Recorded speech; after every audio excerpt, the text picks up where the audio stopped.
دغه ویډیو خاص د سعودي عربستان مسافرو لپاره ده. ګرانو مسافرو، د سعودي عربستان کورنیو چارو وزارت ویلي دی چې د سلیماني په نوم یو افغان چې له افغانستانه یو شمېر مخدره توکي چې دی د خپل معدې د لارې را انتقالولې او بالاخره په سعودي کې د نیول کېږي او محکمه پرې د اعدام حکم کوي.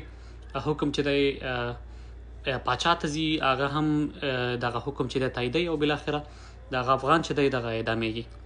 نو ګرانو دوستانو، زیاتره وخت داسې قضیې راځي چې زموږ وطنداران کله په ایرپورټ باندې یا سعودي ته سفر کوي یا خلیجي هیوادونو ته، نو د نورو مسافرو لخوا یا سامان ورکول کېږي یا دوستانو لخوا ورته داسې ډالۍ ورکول کېږي چې دا تاسې له ځانه سره یوسئ. نو داسې ډېرې قضیې راغلي دي چې یو کس په ناخبرۍ کې نشي توکي له ځانه سره وړي دي، یا په بادامو کې یا په چایو کې. نو ګرانو مسافرو، ډېر زیات احتیاط کوئ، خاص کر د سعودي عربستان مسافر.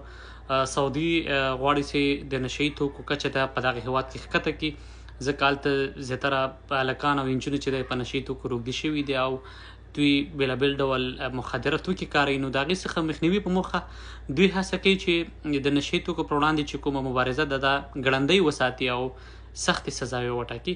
نو هیله ده ستاسې پام وي، تګ راتګ وخت کې خپلو سامانونو باندې پام کوئ.